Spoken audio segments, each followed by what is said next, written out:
Hai nakama, yuk mari kita lanjutkan lagi ceritanya.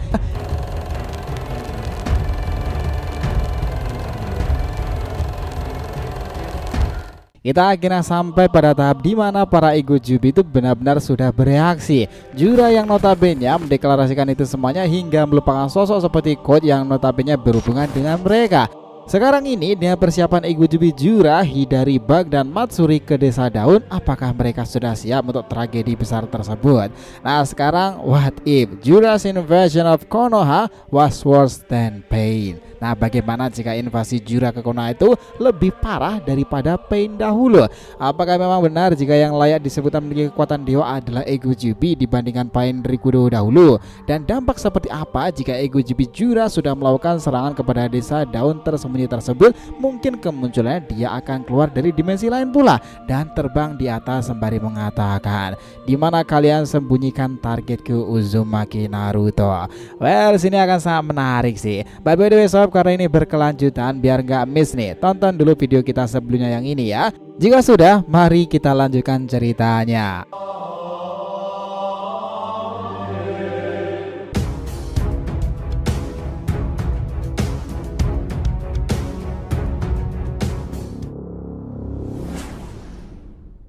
Ayo nakama, info penting ya sebelum masuk pembahasan, kita harapkan kalian subscribe channel kedua kita, namanya Saga to Blue Vortex. Di sana kita akan buat pembahasan berbeda. Kita lebih ngikutin market Boruto yang suka pembahasan alur teori per episode atau karangan seru nih yang populer sekarang ini. Oke guys, yuk kita ikuti alirannya dulu ya, sambil nanti pelan-pelan ngedukasi cara nonton Boruto yang seharusnya itu seperti apa.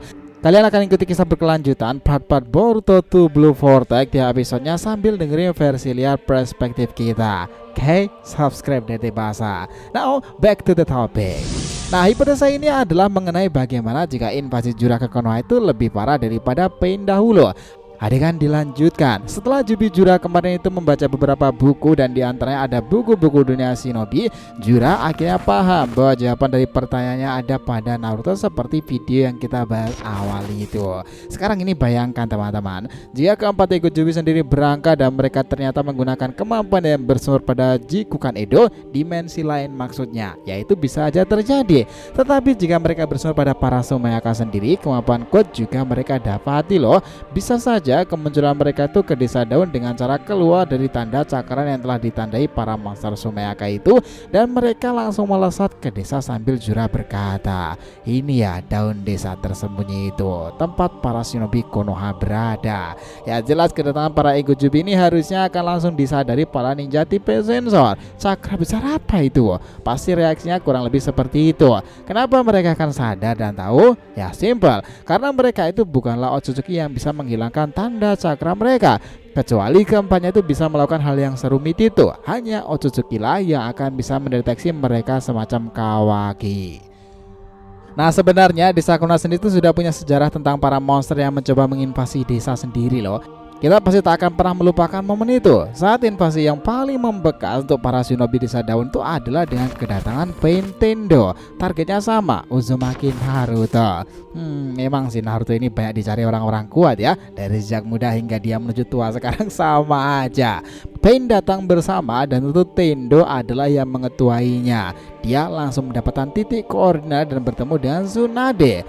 Kau yang bergelar Ginda Sanin ya, aku sangat paham dengan strategimu untuk tak pindah dari desa, karena kakimu itu kau letakkan pada sebuah segel penghalang, bukan? Tapi itu tetap tak berpengaruh padaku. Jika kalian berhadapan dengan dewa, kalian bukanlah apa-apa. Aku adalah utusan dewa, Pain. Sekarang di mana keberadaan orang yang ku cari? Uzumaki Naruto. Nah di saat mereka para shinobi Konoha bertekad tak mau menyerahkan Naruto, bahkan sampai mati sekalipun, Pain Tendo itu terbang ke atas sana. Dia kemudian berkata, mereka yang tak pernah mengalami rasa sakit tak akan paham bagaimana perdamaian akan tercipta. Konoha, kalian akan mengalami hal yang tak pernah terbayangkan. Shinra Tensei dan Pams Konoha rata dengan tanah kala itu. Bangunan-bangunan berjatuhan. Tsunade mengeluarkan kartu asnya dengan Katsuya yang melindungi semua warga, hingga akhirnya Pain sadar bahwa Naruto tak ada di desa tersebut. Bagaimana dia bisa tahu? Ya salah satu Pain itu membaca pikiran teman Shikamaru dan keberadaan Shinobi Konoha itu, Myobokuzan ya. Sontak Tsunade yang lainnya itu kaget, bagaimana bisa mereka mengetahuinya. Nah sayangnya kita belum tahu cara mereka jika seandainya pergi ke Myobokuzan ya. Beruntung kala itu Naruto datang dan mengamuk dengan Sage modenya. Sekarang kondisinya berbeda. Dan bagaimana jika kedatangan Jura ini lebih berbahaya dan bisa membuat kerusakan lebih parah daripada Pain dahulu nih. Hipotesa ini kita dasari karena level ego Jubi ini berada di atas Pain. Mereka tercipta berdasarkan Jubi yang berevolusi pada akar Shinju, dan mereka itu memiliki ego Jubi seperti ini karena kode dan juga tanda cakram Shinjutsu God Otsutsuki Shibai tersebut. Mereka bukan lagi utusan dewa, tapi mereka memiliki kekuatan yang bersumber pada dewa tersebut. Garisnya jelas nih, God Otsutsuki Shibai. Bayangkan teman-teman jika di Jafu terjadi, kedatangan Jura ke desa itu langsung menemui Shikamaru dan negosiasi gagal di sana karena Shikamaru ingin menunjukkan pada semua shinobi yang berpikiran rasional bahwa Naruto itu masih hidup dengan perantara kedatangan ego Jura dan yang lainnya itu. Tapi tetap saja ini akan kesusahan karena mereka ego Jubi kan. Tentu Shikamaru tak sebanding soal kekuatan dengan mereka. Apakah Jura bisa menyebabkan ledakan Konoha rata dengan tanah seperti Pain dahulu? Ya jelas bisa. Apalagi mereka juga memiliki ego Jubi dan kekuatan Sasuke Hidari kan. Tentu dong kekuatan Sasuke yang familiar bisa digunakan dan bisa membuat kehancuran. Jika kita melihat lagi lebih detail teman-teman, ketika Jura terbang di titik koordinat itu, di belakang bajunya juga terdapat sebuah lambang yang sepertinya itu mengarah pada kekuatan Rikudo. Entah benar atau enggak nih, tetapi itu memang menarik. Kedatangan Jura dan yang lainnya itu pasti akan disadari oleh orang semacam Kawaki, Eida dan juga Daemon. Mereka lah yang pertama tahu tentang itu lalu melaporkan pada Shikamaru sang Hokage. Mereka akan sama-sama terkejut jika masing-masing dari keempatnya sudah mengincar nama-nama penting di desa. Ego Jubi yang terlihat pendek dengan kemampuan seperti Kepin itu mengincar Eida yang bernama Bak. Ego Jubi seperti Moegi Kazamatsuri itu mengincar Konohamaru bernama Matsuri. Ego Jubi yang mirip Sasuke mengincar Uchiha Sarada adalah Hidari. Dan pemimpin mereka ini bernama Ego Jubi Jura, dia mengincar sang Hokage Uzumaki Naruto nih.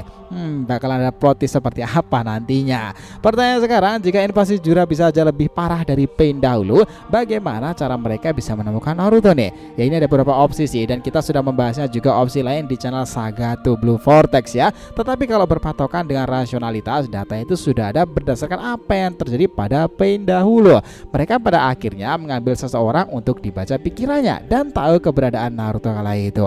Tinggal yang menjadi pembeda adalah bisa nggak Jura mendapati orang yang sadar bahwa Naruto itu masih hidup. Ingat loh, nggak semua shinobi Konoha bahkan setara Kakashi mungkin tak tahu di mana keberadaan Naruto dan menganggap masih hidup meski kita yakin rasionalitas Kakashi begitu tinggi. Nah di desa sendiri hanya Kawaki, Eida, Daemon, Sarada, Sumire, Shikamaru dan Ino Yamanaka nih yang benar-benar sudah diberitahu jika Naruto itu masih hidup.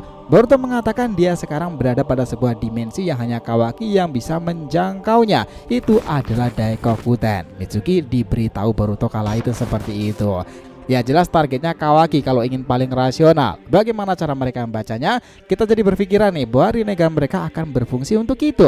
Dan apakah Nana Daime akan didapati? Nah itu sebuah kerumitan tersendiri nih. Karena tak lama lagi setelah itu harusnya orang yang ditunggu-tunggu untuk menjadi tamang desa itu kembali. Siapa itu? Sang villain Boruto. Bukan tak mungkin setelah kedatangannya kita akan menyaksikan kerjasama kembali dia dengan tim 7 Sarada Mitsuki itu. Who knows? Bisa aja terjadi. Nantikan kisahnya dalam part selanjutnya. So, gimana menurut teman-teman sendiri? Bukankah mengesankan kisah Boruto sekarang ini? Jadi cukup setu ya berlogika kita kali ini. Boruto to Blue Vortex part ketiga, What If? Bagaimana jika invasi Jura ke Konoha lebih parah daripada Pain? Kita lanjutkan next time ya teman-teman. Nah, jika yang ditanyakan silahkan nih, feel free ya tulis di kolom komentar di bawah ini, oke? Thanks teman-teman telah menonton video ini and we'll be come back again.